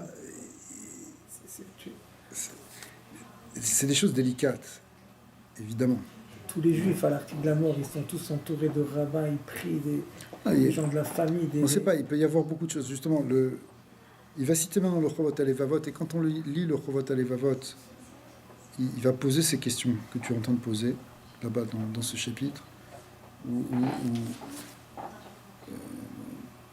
troisième chapitre là-bas, où il pose ces questions de dire, bon, c'est bien d'avoir la Emouna, la Bitachon, mais les Maasé, pourquoi il y a des justes qui souffrent, et pourquoi il y a de l'injustice, pourquoi c'est des Rachem qui prospèrent. La fameuse question de Tzadik Veralo, Hachav et Tovlo, pourquoi il y a des enfants qui sont malades. Alors, là-bas, il amène quelques éléments de réponse. Ça peut être fait un tikkun, ça peut être aussi un chesed, il y a beaucoup de choses. Pourquoi Hachem il est Meshalem dans ce monde? Il y a plusieurs réponses qui ont été données par les Chachamim. Donc, c'est sûr qu'on ne peut pas prendre une seule réponse. Mais le point du bitachon, il est là. Il y a des tzadikim qui guérissent, d'autres qui ne guérissent pas, mais il faut passer par là, il faut aller jusqu'au bout du bitachon. Ça marche pas. Mais tout marche, c'est qu'à la fin, trouver quelque chose de bien de ça. Le sentiment de bitachon, tu l'as déjà dans les mounas, c'est incorporé. Toi, tu acceptes que tout ce Le qui va bitachon, arriver, c'est ce que tu sais que ça va aller bien et que le bien, tu vas le voir comme tu veux le voir. C'est ça, le bitachon. mais des fois... d'espérer une bonne issue positive. Des fois, l'issue, elle est négative. Mais elle est pas forcément négative. C'est parce que c'est nous qu'on fixe une issue fixe, mais c'est pas forcément ça. C'est juste que nous, on va sortir quelque chose de bien, c'est sûr. Que c'est un bien que tu vis comme un bien, si tu veux. Parce que, en fait, c'est pas... Des fois, c'est un bien que... Il y a plusieurs niveaux, en fait. Il y a de dire, bon, ben, c'est un mal, mais c'est pour le bien. Colle les Torah. C'est un mal, ok, c'est... Mais ça, c'est comme c'est la Emouna, ça. C'est l'Emouna, t'es obligé d'aller chez le dentiste pour te sentir bien après. Mais pour l'instant, ça fait mal. Ok. Alors, j'ai rien dit contre le dentiste. Maintenant, mais il y a un niveau où la personne, dans l'épreuve, elle voit du bien. Elle voit vraiment que c'est du bien. Pas que c'est du bien parce que ça va amener du bien. Parce qu'en tant que telle, cette expérience-là, lui ouvre les yeux, lui permet une compréhension, lui permet quelque chose où elle dit merci. Quelque part, merci de vivre ça. Et après, il y a aussi le fait que ça se traduit aussi comme quelque chose de bien que tout le monde peut comprendre, mais le vrai bien dont on parle, c'est celui où tu vois que finalement, c'est du tov. Pour toi. D'accord. Quelque part, on pourrait voir les choses aussi un peu tout comme un apprentissage, que Kadosh Baruch Hu, il nous fait grandir. D'ailleurs, le passage qui vient après Vaïgdal Moshe. Est-ce que ce concept s'applique aux non-juifs aussi? Oui, ça s'applique à tout le monde. Parce que Kadosh Baruch Hu, c'est lui qui guide tous les êtres. Il y a, les gars, ils appellent ça la loi de la réflexion. Ça veut dire, si tu penses bien... Oui, La pensée magique. Oui, il y a aussi... C'est la loi comme d'un miroir. Tout ce que tu penses, ça arrive. Tout ce Ouais, que tu... la loi d'attraction, etc. L'attraction, exact. Voilà, exact. Oui, c'est sûr, mais si tu veux... Ouais, c'est sûr que ça joue, bien sûr que ça joue. Ça joue dans les thérapies, ça joue dans beaucoup de choses. Il y a des livres et des livres qui sont faits sur ça. Il y a des trucs, c'est comment gagner de l'argent avec ça. C'est ceux qui ont le plus gagné de l'argent, c'est ceux qui ont écrit les livres. Oui. Non, il y a un gars qui est en prison à cause de ça. C'est toi qui as dit que... Mais ça ne veut pas dire que ça... J'ai l'air un peu de me moquer, mais ça ne veut pas dire que c'est complètement faux. Il y a évidemment l'attitude d'esprit, ce que tu attires, le Kohar Mosher, la force d'attraction. Rabbi Nachman de Breslev, il y a une Torah là-dessus. Il dit si quelqu'un qui connaît la force de la pensée, et après, à la fin de la Sira, on va le voir aussi, presque les mêmes mots dans les mots du Tzemar Tzedek, que quand tu penses bien, ça amène du bien, mais Rabbi Nachman, il dit, si tu penses vraiment quelque chose, ce que tu veux, le sujet, mais que tu te concentres, et que tu veux, et que tu veux, et que tu veux, et que tu veux, et que tu penses, tu peux amener la chose. C'est incroyable. Ça. Ouais. Non, il faut savoir si vraiment ça vaut le coup ou pas. Il te dit même de l'argent, si tu veux. Donc vraiment, là, on retrouve ce que les gars du Secret, ils n'arrêtent pas de dire. Ils n'arrêtent pas de dire. Mais il te dit, si tu veux, mais ça ne veut pas dire que c'est forcément ça que tu dois faire. Parce que si c'est pour utiliser toute ta force spirituelle, toute ta spiritualité, toute la force de ton neshama, rien que pour gagner de l'argent, tu peux te demander si ça vaut le coup non plus. 100%. Tu vois ce que je veux dire? Oui, bien sûr. Alors que dans ce Union-là, justement, un peu commercial, de faire un film secret, Non, mais c'est et juste un le livre, concept que je c'est- voulais vraiment comprendre. c'est une spiritualité qui est... Oui, oui, mais c'est une spiritualité qui est orientée vers une forme matérialiste des choses, tu vois. Mais le concept, il existe dans la Torah. Et en fait, c'est ça qu'on est en train de voir. Effectivement, le rabbi va arriver à ce Union de Trengout, de pense bien et que ça va être bien. Mais c'est pas une sorte de conséquence puisque la... je sais pas expliquer. Plus tu vas désirer quelque chose, plus tu vas l'amener. Ouais. Il y a des choses comme ça, mais comme le Bajtov, je pense qui dit que la tristesse, c'est pas une avéra, mais c'est la source de toutes les avéras. Ouais. Il y a quelque chose que voilà, tu te mets dans un état qui est la source de tout ce qui va. Mais des fois ça peut faire peut-être. Si quelqu'un il maîtrise ce concept tellement bien, ça peut peut-être faire peur un peu, qu'il pense qu'il est en contrôle à 100%. Non, parce que c'est vrai. Et c'est pour ça que c'est pas comme ça qu'on doit le faire. C'est-à-dire ça. que l'idée, c'est justement d'avoir le bitachon bachem.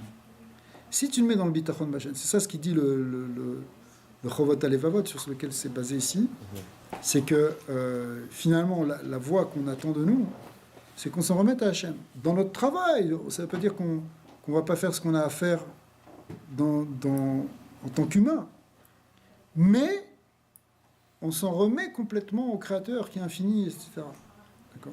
On s'en remet à Hachem. Et là, on a un sentiment de confiance. Et là, finalement, on attire ce bien-être. Et on attire ces bonnes choses. Parce que finalement, c'est un kéli, le bitachon, pour influencer le pronostic d'une issue. C'est l'attitude qui permet de recevoir, effectivement, c'est un kéli au sens où c'est ce qui nous permet d'attirer la bracha. C'est un kéli marzik bracha. C'est le vrai shalom intérieur, c'est ce qu'il est en train de te dire. Tu es dans un état de menoucha. Quelqu'un qui a perdu des grosses sommes d'argent, par exemple, en jouant à la bourse ou au casino, est-ce que c'est vraiment Hachem qui voulait ou c'est juste qu'il fallait pas qu'il joue à la bourse et qu'il fallait pas qu'il aille au casino? Il fallait pas qu'il aille au casino et qu'il joue à la bourse. Mais à la fin, hein, même les choses mauvaises qu'on fait ou les choses qui viennent du Yetzirah, je sais pas, peut-être... Au casino. N'achetez pas le bitcoin. Non, je rigole. Alors, J'espère qu'on ne connaît pas cette personne. Hein. Non, Mais c'est vrai, des non. gens qui perdent beaucoup d'argent. Mais le casino, c'est assourd de toutes les façons. Et ça, je dis, mais est-ce que c'est Hachem qui voulait ça ou à la fin, oui, c'est Hachem. Mais C'est une question, c'est une question profonde que tu poses. Derrière le Yetzirah, est-ce que c'est Hachem aussi? Mais nous, avant que ça se passe, on doit dire non. On ne rentre pas dans le Yetzirah. Une fois que ça s'est passé, à la fin, qu'on a fait tchouva, on doit dire bon, finalement, kol b'di shamayim. À la fin, tu viens d'Hachem.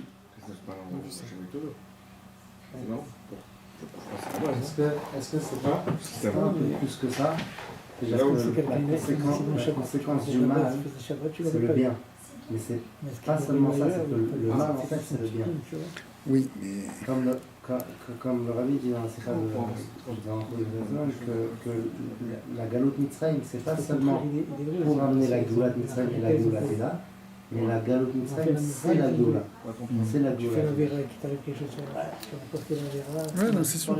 C'est que si tu as été au casino, la bonne chose qui t'est arrivée, c'est que tu as perdu de l'argent. Parce que tu as été, pas forcément que si tu n'avais pas été. Ok. Alors, venez, on reprend, qu'on essaie de finir la sikha. Mais Rabbi Daniel, pour Ouais. cette histoire d'attraction qu'il fallait tout ça, il faut d'abord notre système qui a le de la Torah, non? Je veux dire, l'exemple qu'il avait était quand même intéressant. Aller au casino, c'est pas quelque chose dans la Torah, c'est pas la façon qu'Hachem veut. Ouais. Comment on va tirer cette source de bien? C'est comme si quelqu'un fait des mauvaises choses, il se trouve dans des endroits que la Torah, Hachem, Après, il il est dira répugné, il dit pourquoi ça m'arrive, mais aussi il faut lui dire. Oui, mais il faut a eu pas cet faire ces argent. choses-là. Même bien qu'il n'était pas dans ce gars de Torah, Oui, il a eu oui, cet oui, argent. voilà. Donc à un moment donné, il a une gézéra de la perdre. Donc là, comme c'est son mode de vie, le casino, il la perd là-bas. Mais un autre, il va qui a la même gézéra, même dans autre chose, il va la perdre. Maintenant, lui, c'est son mode de vie, il est là-bas, il est... Un jour, Mais malgré ce mode de vie, il en a on gagné. peut bien pour faire en une perdre. chose. Le gars, il se tient avec Bilam, je veux dire, il s'attend à quoi? C'est ce que je veux dire. Même quand on fait C'est ça ma question. ça serait bien. C'est quoi? C'est ça que je veux. C'est ça. Voilà. C'est quoi l'ajustement à faire? Non, c'est sûr que... On croit tous en Dieu, mais on travaille avec tout.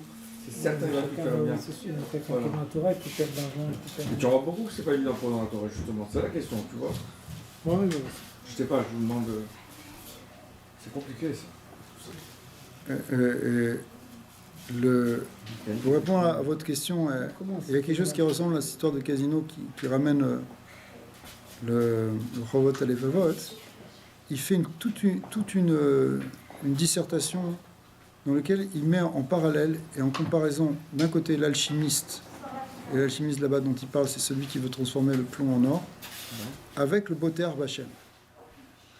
Lui, l'alchimiste, il croit qu'il a trouvé une solution magique pour fabriquer de l'argent, d'accord, pour fabriquer de l'or. Donc il met tout ça, alors il voit, il est là, et il souffre, et il se casse la tête, et il fait des choses, il a de l'angoisse, puis finalement ça marche pas, puis après il réessaye, et puis il refait. Et puis, même si jamais il arrive à le faire, après il a peur de le perdre, parce qu'il a fait comme ça, et il a peur qu'on lui vole, parce qu'il a mis tellement d'efforts pour le faire, etc. Alors que le Boter Bachem, il fait son travail, la confiance qu'Hachem va lui donner, et il est dans un état de sécurité. Et j'ai pas tout le texte en tête maintenant, mais il fait toute cette comparaison, c'est intéressant de le voir. Hein. Un jour, peut-être on le fera bien dans les détails, pour montrer quels sont les avantages. À la fin, l'alchimiste, il devient malade parce qu'il est tellement torturé de son truc, puisque tout dépend de lui et de sa manière de faire sa recette ou pas. Alors que le Boter Bachem, de toute façon, ce qu'il va recevoir, il est content de le recevoir parce qu'il sait que ça vient d'Hachem. Donc il ne s'angoisse pas. Donc comme il ne s'angoisse pas, il est aussi ça le met dans un état de sécurité et du coup, il est en meilleure santé, etc. Donc, effectivement, la bourse c'est autre chose, mais des fois tu as des gens qui ils deviennent fous à cause de la bourse aussi. Ça peut augmenter un niveau de stress énorme. Les gars qui travaillent à la bourse, ils passent stressés. Ils rappellent tous un peu, c'est le taux de suicide, c'est chez eux. Que Dieu préserve, mais c'est ça les gars là. 30 ans il va arrêter, il ne peut pas. Il a présenté quelque chose. C'est un peu comme sur le compte de Rabbi Nachman avec le cordonnier. Mais oui, c'est ça, c'est le. C'est ça l'idée, non? Le Chacham et le Tam, c'est le Chacham et le Tam. Et l'autre, c'était un brillant. Le Tam et Zemassé Sheli, Zemassé Shelo. Sa femme elle lui dit mais pourquoi toi tu prends que deux copecs, je sais plus quelle valeur d'argent, tu prends 2 copecs pour réparer tes chaussures, alors que là, tout le monde prend 3. Pourquoi tu prends moins que les autres? Alors il dit Zemassé Sheli, Zemassé Shelo. Lui, il fait comme ça, moi je fais comme ça, mais je sais qu'Hachem va me donner ce qu'il fait. Il dit, non. Il est content parce qu'il fait des belles chaussures, mais en fait, ces chaussures, elles sont triangulaires, elles sont pas très bien taillées. Mais il est content de ce qu'il fait. Alors que le Chacham, lui, il a appris en Espagne, il a pris le meilleur chez des orfèvres, etc. Mais il n'est pas satisfait parce que il voit un tout petit défaut que personne ne voit, évidemment, mais lui, comme c'est un grand Chacham dans les bijoux, donc il voit qu'il y a une petite pointe qui marche, personne ne s'en aperçoit. Alors il est encore plus découragé parce que les gens ne comprennent même pas ce qu'il fait. Et donc il est tout le temps torturé, il n'est pas heureux de ce qu'il fait, alors que l'autre, il fait des chaussures triangulaires et qui sont à 3 côtés au lieu de les faire bien arrondies, et il est quand même content. D'accord? Et qui sait, à la fin, le Chacham, il déprime tellement qu'il commence à dégénérer, il perd tout, alors que le Tam, il est tellement heureux que finalement, la chance lui sourit, qu'il est élevé, finalement, lui aussi, il devient un Chacham, mais un Chacham naturellement. Il devient le vrai sage. C'est sa naïveté.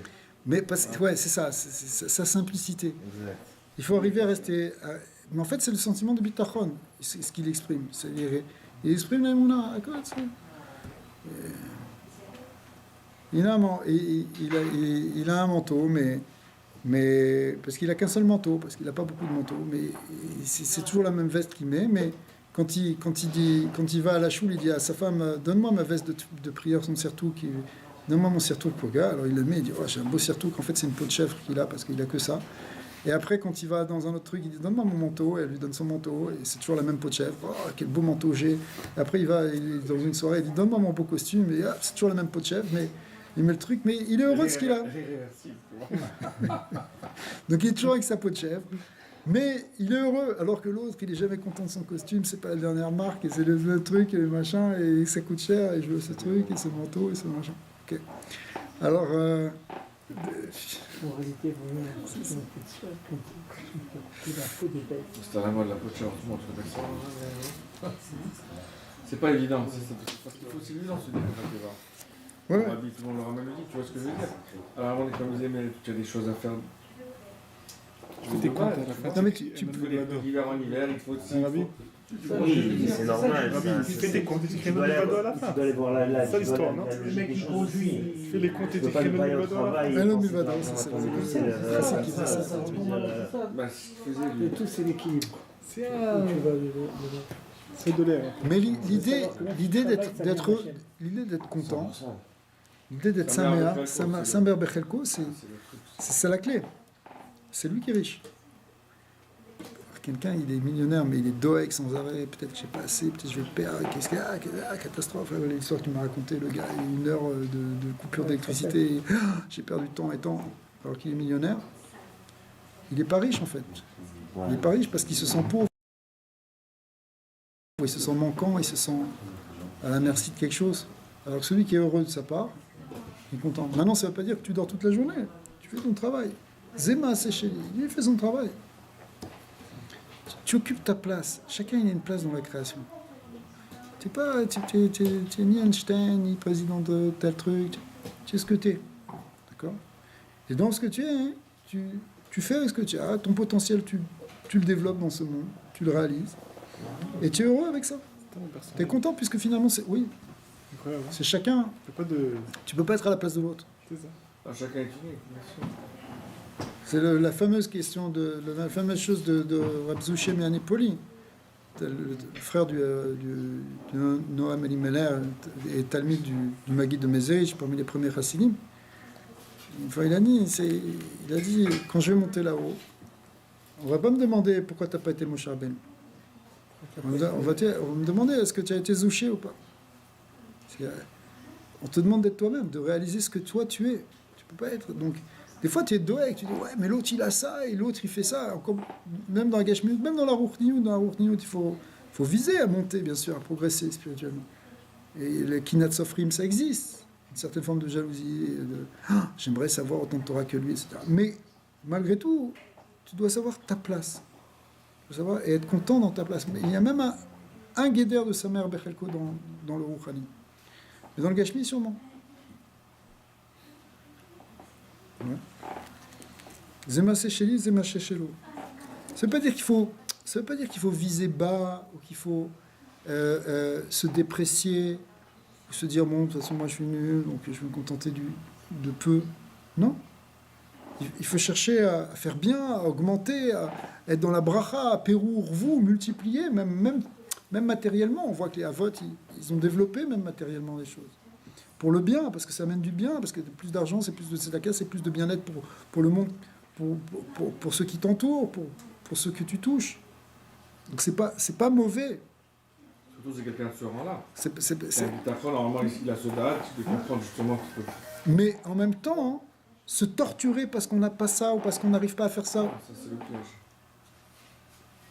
tu comprends? Ah, j'ai jamais voulu que tu sois ça, ok. Qui a dit que tu vas être milliardaire? C'est pas pour toi, c'est pas ton mazal, c'est pas ton truc, tu comprends? C'est un peu comme C'est pas pour tout le monde. vivre l'instant présent seulement. Quoi. Tu vis, Maintenant, tu fais ce que tu as fait. tu acceptes ta vie telle qu'elle est. Ça veut pas dire que tu fais rien, mais au contraire, tu es dans une dynamique de progresser, de Pérou vous. Il y a une idée d'aller en augmentant. D'accord? Mais pas au prix d'être dans la daga parce que tu n'es pas dans l'objectif que tu t'es fixé.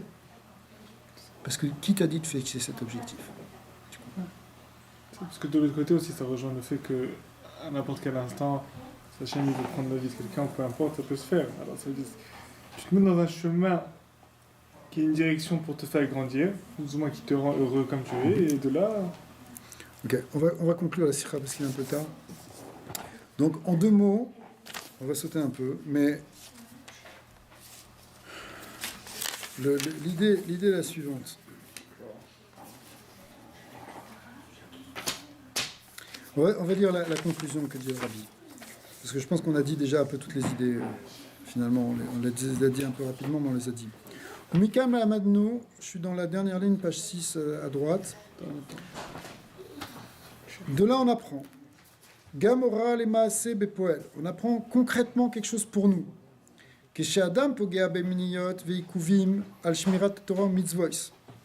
Si quelqu'un il a des obstacles pour faire la Torah les mitzvot, alav ladat chez bitul meniyot veikuvim elu talui bo ou beanagato.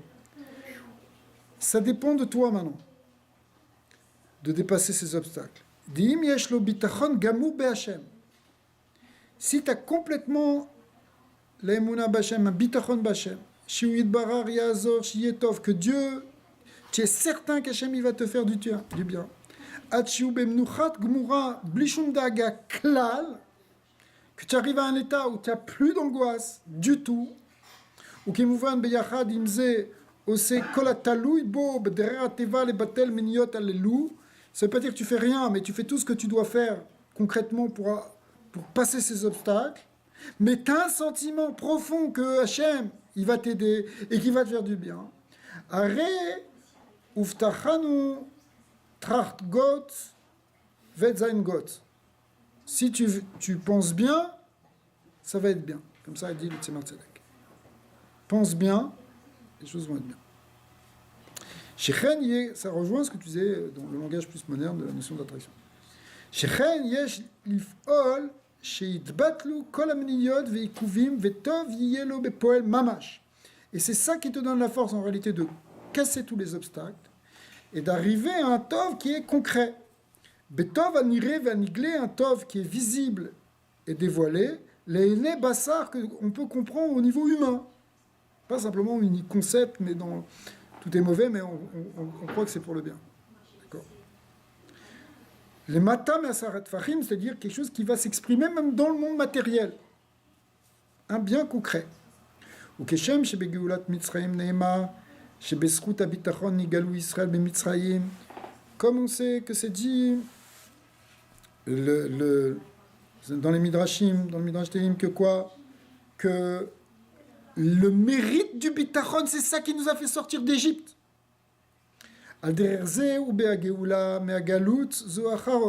Donc aussi, la Géoula de la dernière Galout, il va dépendre du mérite de la Emouna et du bitachon.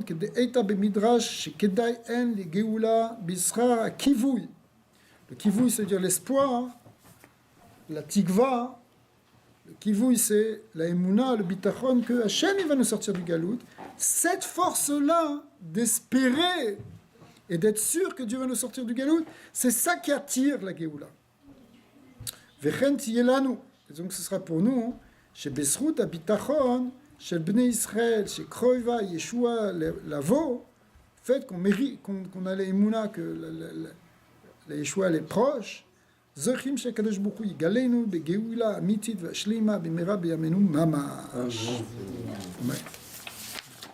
Hachem il va nous délivrer. Ya ya ya ya ya ya ya ya ya ya ya ya ya ya ya